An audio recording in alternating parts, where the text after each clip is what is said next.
Welcome. Today's guest is Tom O'Connor. Spent 23 years at the Washington Field Office, the FBI office, and he specialized in domestic terrorism and extremist groups. He currently has a company called Fed Squared Consulting. He helps train private and government groups regarding domestic terrorism and extremist groups. And he's also the former president of the FBI Agents Association. So welcome, Tom. Hey, Alan. Thanks again for having me. It's always a pleasure to take a few minutes and have great discussions with you and all of your followers. Yeah, thanks so much. So let's get right in. Today's election day, which is pretty interesting. I think the country's on edge. It always seems like each side is fearful of the other winning. We hear so much about civil war, violence and stuff like that. What do you see? Is that something for real, or is that just talk, or what do you see when people say there's going to be a civil war? Well, Alan, I'll tell you what. I think if we go back in history, we look at in the terrorism in general, right? Before 9/11, many people would not have believed that a terrorist organization would have flown airplanes into buildings in the United States and killed close to 3,000 people. That was just outside of the realm of possibilities for the majority of Americans. Right. I think it was a failure of imagination that assisted in having that actually happen, right? And we go back to January 6th. There were many people that did not believe that something as violent as that could happen domestically here in the United States. And I think post January 6th, we have to look at the flavor and the tenor in the United States right now and say pretty much anything is is on the table, right? Because what we saw happen on January 6th kind of was a failure of imagination that people didn't believe that could actually happen. And now we've seen that it could happen. And we've seen, I mean, even before that, we saw the Oklahoma bombing, which was just another shocker. Right. Well, and that's a great point to make, right? So as you look at the history of domestic extremism in the United States, if you go back well before the Timothy McVeigh 1995 bombing of the Murrah Federal Building, you saw in the 60s and 70s that the domestic extremism violence in the United States was coming from the left. And that was groups like the Weather Underground and the Black Panther Party, many different leftist leaning organizations that were fighting the government. And it was during the civil rights, the Vietnam War. There was a lot of turmoil in the United States. In the 80s and 90s, coming out of that 60s and 70s, early 80s, you started to see a rise in right-wing extremism, militia groups, white nationalist groups that were coming out. And at the same time, you had people coming back from a war, Vietnam, that was not well thought of in the United States. And you had people coming back that were not treated well, and all of this type of thing. As we go into current times, we see the 8 years of Barack Obama, and the right believed that they were having things, really just shoved down their throat, and that they didn't have a voice. You saw the wars in Afghanistan and Iraq that were running, and many people were involved in those fights against terrorism. And then we come into the current times, and you see those wars have ended. People have come back. They're not. Many of them are not happy about the way the war ended. You see an economy that, much like in the 80s, the economy has seriously has some serious issues. So all of the things that set up for the rise of the domestic extremism on the right in the 80s is back in place. And so let's use our imagination. when you talk about lack of imagination. Let's use our imagination. What could a civil war look like here in the U.S.? Obviously, it's not going to be state against state when we see it suburb against suburb or city against, city, Well, I mean, or neighbor against neighbor. I really hope that we don't ever get to that point. So that let's state that off first. I think we're smart enough now to hope that, at least hope isn't a great strategy, but let's hope that this we don't ever get to that point. I think you're seeing right now, you can't really go to a dinner party or go to family for a holiday and have open and free communications about politics. Because one way or the other, you're going to be buying a lot less presents for the holidays because you're going to anger one half of your family. And if you look at that, that is brother against brother, sister against sister, and outward. And when you go to the community, you're seeing that in a much larger scale. There are sections of the community that are all bent on one faction and another that are bent on the other. There is less mainstream of the middle where we should be, and where historically we have governed best as a nation from the middle. So you're using people from the left and the right that are coming together. The old, photos of Tip O'Neill and Ronald Reagan, two vehemently opposed political factions, but they got together, sat down, could have a beer, have a discussion, and at the end of the day, they could, come out with some type of an idea of how to get things done. You don't see that now. I mean, you automatically, we are already seeing, a former leader of a political faction that is already calling other people within his faction names. So, I mean, that didn't take long, right? The love affair is over. Ron It is sanctimonious. Yeah, I mean, that was really it should be an eye opener for people. And I really do try and stay out of the politics of this. But if you look at the current situation we're in, we have a majority of a political party that believes something that has been proven to be untrue by the courts in the United States, and that is law and order, right? We go to the courts for them to make a decision. You may not always like that decision, but it's our system, right? So when the courts say there was no, fake election and that all this stuff, we have to believe that. And unfortunately, there's a portion of the country that is running for a political office based off of the big lie.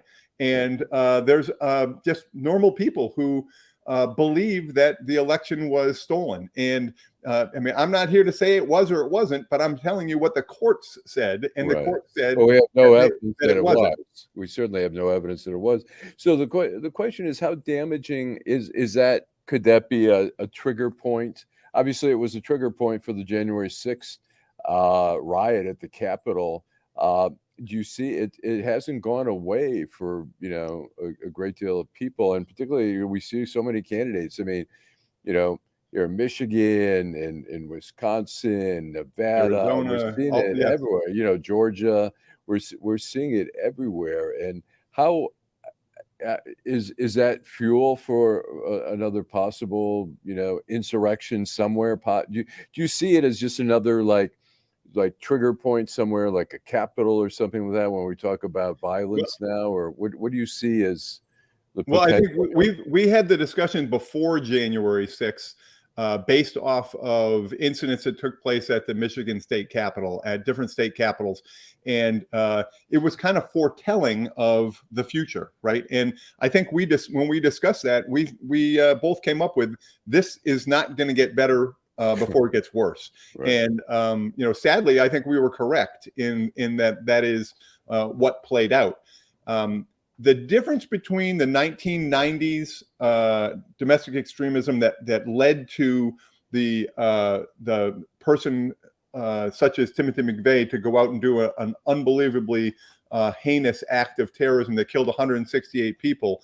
The difference in 1995 and the buildup to that is that the internet and social media was not even on the radar. I mean, when I came into the FBI in 1997, we had one 386 computer on the squad, and we still were using pagers, and that was really high tech, right? I can remember going back to my old police department with a pager that I could actually respond back with, and everybody's like, "Wow, this is right."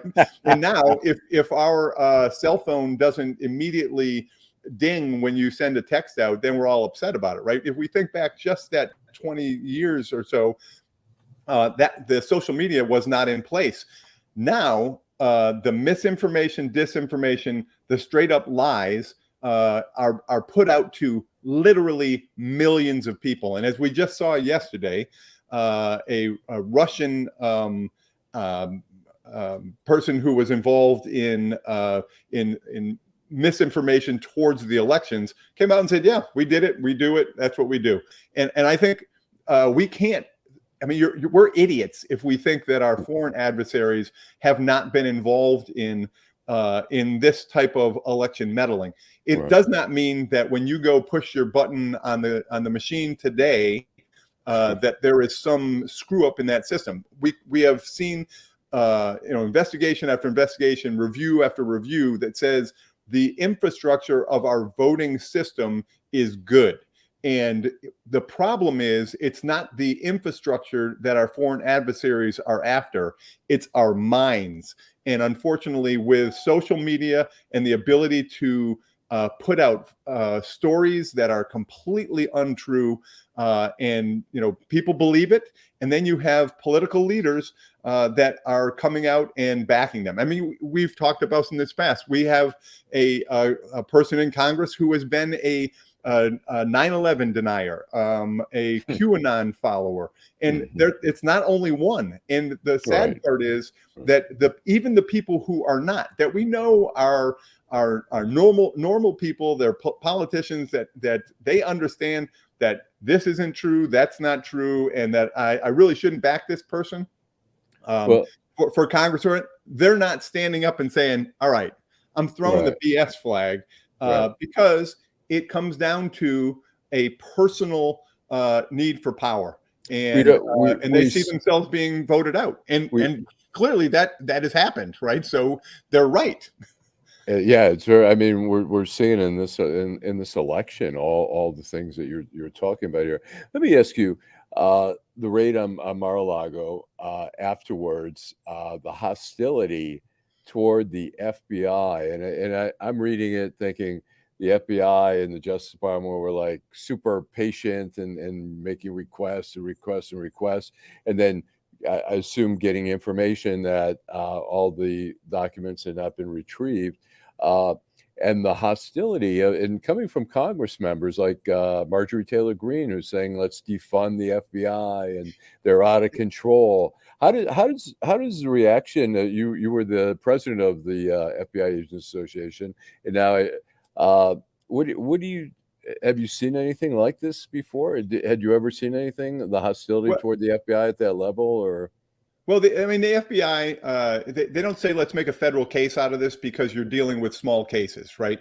So the FBI has been historically, always will be involved in major investigations in the United States. They are the Federal Bureau of Investigation, right? So you're always going to have, and I think you're doing your job right if you have people are saying bad things about you, right? I mean, when we were conducting search warrants for narcotics in Washington, D.C., everybody would say, "Hey, those aren't my drugs. Those drugs were planted." The sad part is, you're talking about a white collar crime of extremely importance, and you're having the same response from people. And those people are not, poor drug dealers, trying to sell drugs and get involved in shootings and all this kind of stuff. These are political figures that are coming out and saying pretty much the same thing. The FBI, did this without any authority. The FBI did this and planted the evidence.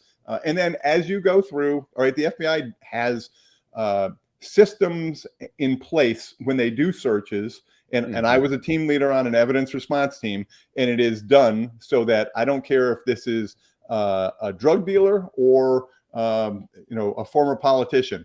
There are avenues in place that agents do the searches methodically. They do them with legal authority, and that legal authority, when you're doing something as high as that, is not at the field office level. Okay, Right. that is coming from the highest levels of the United States government, and it has been checked and balanced so many times.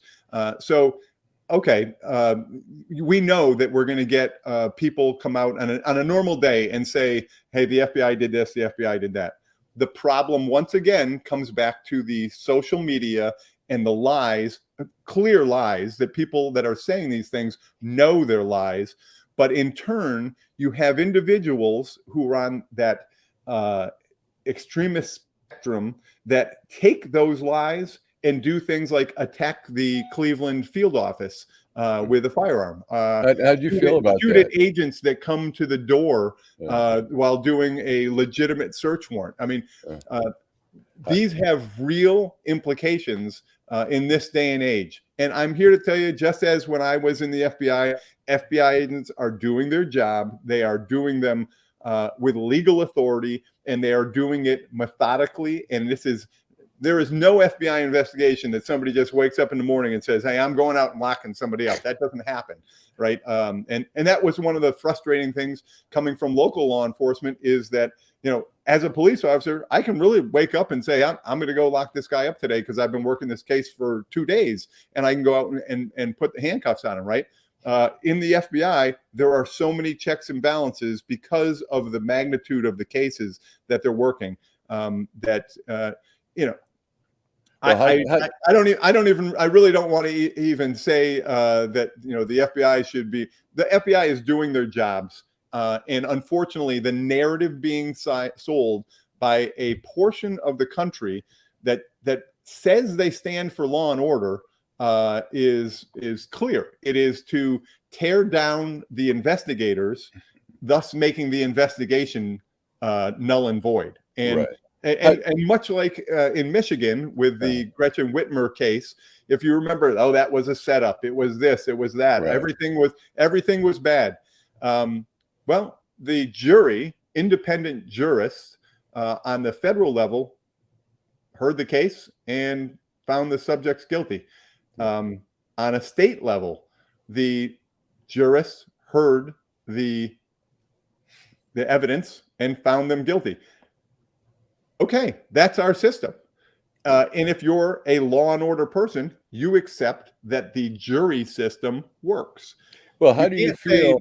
Only works if it works in my favor. That's not how it works. Right. Now you worked for the FBI for a long time, and you had the feeling of, hey, we're the good guys.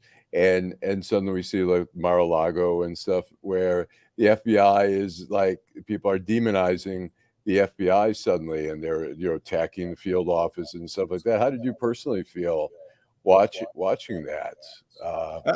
Well, honestly, it is depressing in that I know for a fact that the FBI agents are continuing to do their jobs, and they're doing it the same way I did mine. You build your case, you build your evidence, you go to the U.S. Attorney's Office, you go to the Department of Justice, and that is how cases are moved forward. And sadly, the institutions in the United States that are for justice have been attacked under, and it really comes down to tear down the investigators to make the investigations go away, I guess. But that's not going to happen. The FBI is very thick-skinned, as Director Wray says. Do your job, and that job will speak for itself, and it does. And there's no question about it. Agents are doing their jobs, and they will continue to do their jobs. And they're gonna it's whatever. And we can have this conversation, and 50% of the country is going to say, "Oh, he's," I've been called a leftist. Okay. Alan, you know me. If there's anything that I laugh about is that I'm being called a leftist because I'm saying that there's a bullshit flag here, right? And I'm throwing it, and so that tells me that I'm on the right side of history. Right. Well, let me ask you. You know, it's interesting during the Black Lives Matter. There was some talk by some, not certainly by everyone, but there was some talk about defunding the police, and it wasn't really clear exactly what that would mean or how that would look. But suddenly, all these people who were attacking those people are, like Marjorie Taylor Greene, saying we need to defund the FBI. Well, how does that resonate? I mean, I'm speechless Yeah, when I yeah, hear things about defund the police right. because that's stupid, and then defund the FBI. That's also stupid, right? So what really, if we, and I can't post something on LinkedIn or write an article without people saying, well, what about when I talk about January 6th and the 880 plus people that have been arrested, 250 plus people that have been convicted, many of them of felonies, assaults on police officers, weapons, firearms, all these things that people say, well, that didn't happen. I'm like, okay, I don't know. I mean, all you got to do is watch a video for 2 minutes, and yes, it did happen. Okay, and you have that type of these people coming out, and the question that I'm always posed with is, well, what about the summer of 2020 and the riots of 2020? Well, the answer that I give frequently is about 14,000 people were arrested by state and local authorities during the summer of 2020 for rioting, damaging, stores and destruction. Horrendous, right? Assaults, all sorts of. That is state and local charges, and they were charged. Where the problem comes up is now you have district attorneys in many jurisdictions that have just released people, and that also leads into why we are where we are, because people see that and they say, you can't treat one unlike the other, right? You got to treat both sides of this the same. And I don't disagree. I think the January 6th was a federal campus. They were federal officers. It was an attack on a federal institution. That's FBI all day, all long, right? And they've done an amazing job of tracking people down that are involved and locking them up, which is exactly what should be done. Right. In the summer of 2020, people should have gone to jail. People should have been found guilty. They should have been, sentenced for the serious charges that took place. And you have to say that 14,000 people were arrested. It wasn't by the FBI because it was not federal crime. You know how many of these rallies and protests and that turned violent in Washington, D.C. over the years. And we actually, that's where we first met, was during a white supremacist rally that went violent, right? So I was in the middle of a lot of that. Right? I was in the middle of a lot of that, but I didn't make any arrests because I'm a federal agent. I was there assisting local law enforcement. And if the Metropolitan Police Department, if I said, hey, I'm going out and starting to make arrests, the Metropolitan Police Department been out of their minds because that's their jurisdiction. And I fully agree, right? So we worked in partnership to make sure that there wasn't violence and that we could get in front of that violence. And that's what happened during 2020. January 6th, different story, because it is a federal facility and a federal violation. And I applaud the FBI and my old squad on the Joint Terrorism Task Force at Washington Field Office for really doing an unbelievably good job at putting that case together. And they're still doing it. And we're still seeing arrests taking place every single day. And they should be. The demonstration, the white supremacists thing, I think it was around 2005. I think they were in front of the Israeli embassy protesting the invasion of Israel into, I believe, Lebanon at the time. And you were there undercover at the time.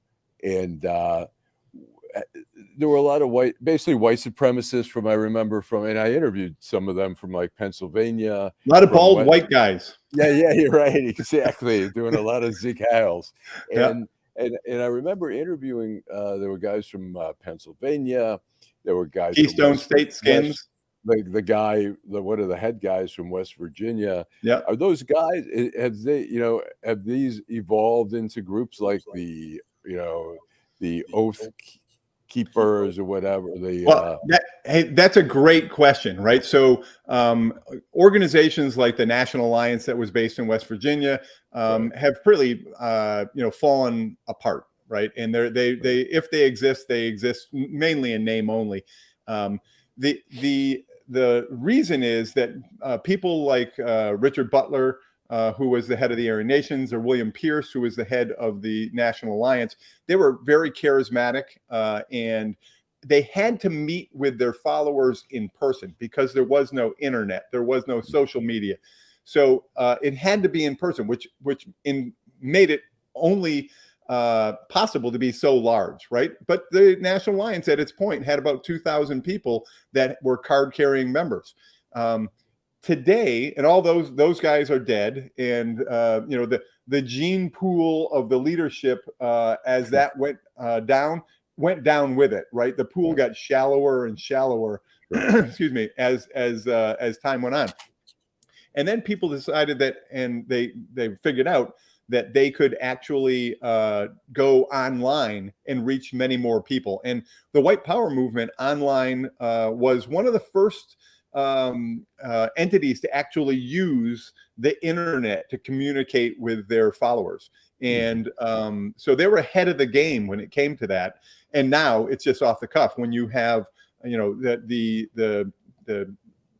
social media platforms that are set up just for, they'll say it's for extreme First Amendment rights, but you go to the 4chans, 8chans, all these Gab, and those are pretty much gone now. And I mentioned them, they get replaced, right? But places like that are just wide open with white nationalists, anti-Semitic, neo-Nazis, all this kind of stuff.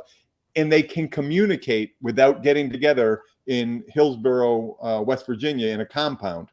All right, you can sit like we're doing right now and have a communication and talk to thousands of people, and that's the difference. You see the groups that were involved in the January 6th riots over the Capitol. Has that hindered their ability to move forward? Are they dying out as a result of January 6th? Or are they becoming a greater presence in our country? I think if you look at the January 6th, if you look at the statistics and the numbers, the vast majority of people that were arrested or that were in the Capitol were not part of any group, right? You had Oath Keepers that had 3 military-like sticks that went in and made it possible for the entry into that building, right? They had the quick reaction forces set up in Arlington, Virginia, ready for the call when the call came from leadership in government, saying that the government has fallen and we need you to come in here as a militia.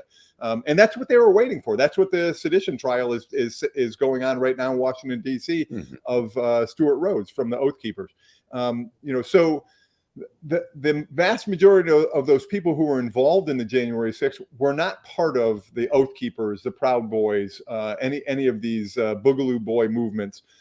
They were more people who are just fed up and have taken it to the point where they believe the use of force or violence as a way to influence the policy of a government, which is the definition of domestic terrorism, is the way to do it. And the recent studies or polls have come out to say that the majority of people that are believe the big lie and this type of stuff, there's a good majority of that actually believe that it is time for the use of violence, and they're not against the use of violence. That's a very dangerous place for us to be in. And when we talk about the right, and it's not all about the right? You had Steve Scalise and several members of Congress and staff on a baseball field in Arlington or Alexandria, Virginia, that were shot at and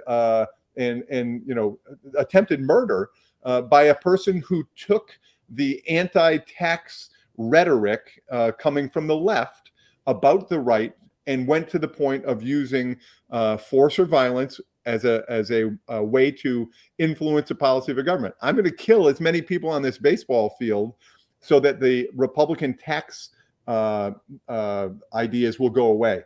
And I'm here to unfortunately say, as we look at the left and the right extremes have become much larger and much more mainstream, that we have less people in the middle.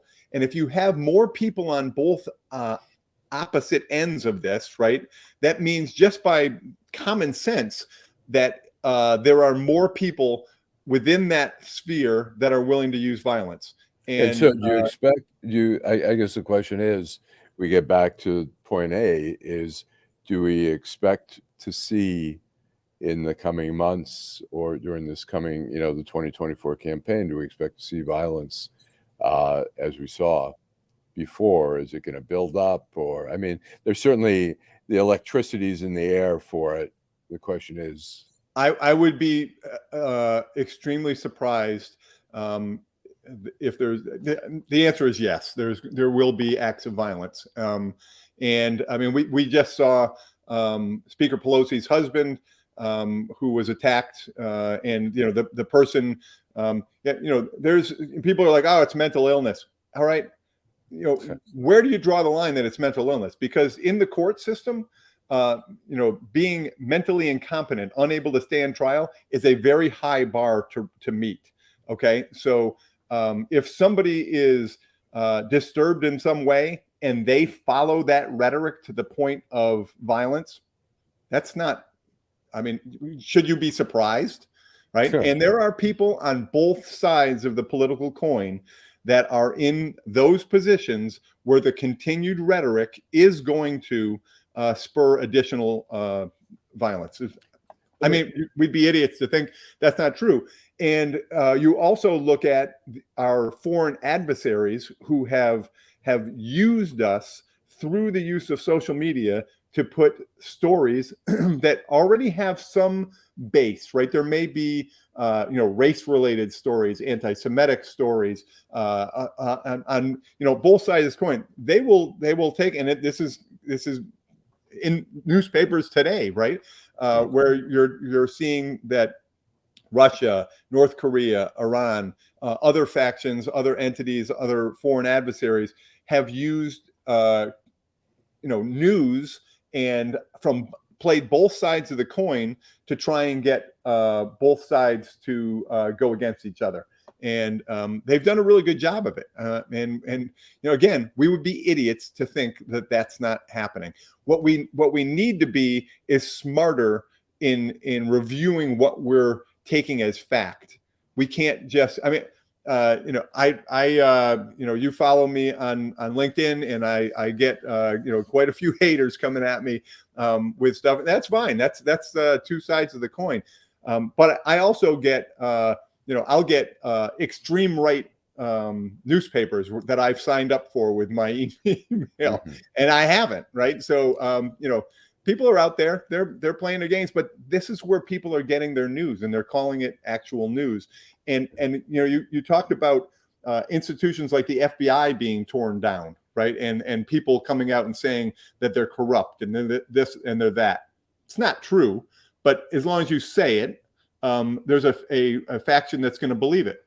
The same thing has been done with the media, right? You can't be from what was historically a legitimate news organization. Now that legitimate news organization to one side is no longer legitimate, right. And the only ones that are the ones it is an echo chamber where people only listen to what they already believe, and that in and of itself is dangerous. Let me ask you this: there have been reports that that somebody I believe wrote Christopher Wray and said that I'm aware of some FBI agents who have been sympathetic to the January 6th people. Is that something we should be concerned about, or is that just sort of a very minuscule issue, or maybe not true? What was your You must have heard about that. Just like any other organization, the FBI is made up of human beings. And so I'm here to tell you that I still have a lot of contact with FBI agents, and the politics is not something that is discussed around the water cooler. It never was. You're going to have individuals who that have a political viewpoint, and they should keep that political viewpoint out of their work, and it has nothing to do with what they work. I mean, you're seeing some of these whistleblowers, and you're going and whistleblowing on an extreme right podcast. Pretty much says you're the one that's political, right? So, but that's where we are. We're in a position where the country is polarized. It is divided. And you are not going to convince somebody that believes opposite of you that you're right. Everybody's got an answer for what about January 6th? Why is the FBI going after people from January? What about 2020? What about this? What about that? Okay, the FBI is doing their job. They will continue to do their job. They are not political, and people are going to come out and say what they're going to say. Director Ray, again, the job is going to show what you do, and that is what you stand by. And they continue to do that, and they've done that for the 2 decades plus that I was a member of the organization. Let me ask you one last question here. The January 6 hearings went on for quite a while, and I thought they were pretty interesting, pretty fascinating. Do you think that was a good thing that we had those, or do you think it was unnecessary? Do you have any opinion on that? Or I mean, I think like you said, I'm out of the FBI now. I do counterterrorism research training, and I found it fascinating. I found the part that I think that they did well was they didn't have the Democrats didn't have just Democrats saying this was awful. It was the vast majority of people who testified were from the Republican Party. Right. And I thought that was very interesting. I thought it was a way of reaching a broader audience that the people could. But I've also talked to a lot of people who are from that right side of the camp, and I said, what did you think about? I didn't watch it. Right. So, so there's your answer. Okay. So you only listen to what you want to hear, and you're going to be right. Right. So let's not look at both sides of this coin. And I guarantee you, Alan, I will get email from people saying, "Oh, you socialist liberal." The only people that laugh the most about that are my family. That's so funny. Well, Tom, thank you so much. I guess we'll see tonight. It'll be an interesting evening. Yeah. And the rest of the week probably as well. As I voted today. My wife and I went out and voted today. Right. It was a pleasure, and it's that one thing that we have.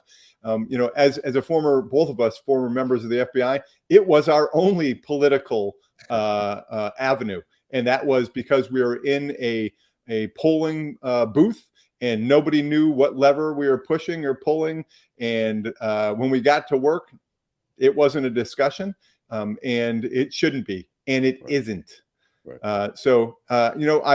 I think we are, and as we've talked about it, we over the next 2 years, if the rhetoric and if people don't stand up and say, "All right, this is the truth," I'm willing to lose my position to speak the truth, then we're in a serious place of hurt. Right. Well, thanks a lot. It's always great talking to you, Tom. It's always fun. And we'll do it again. We'll see what happens. All right, brother. Coming months. Okay. Thanks so much. Take care.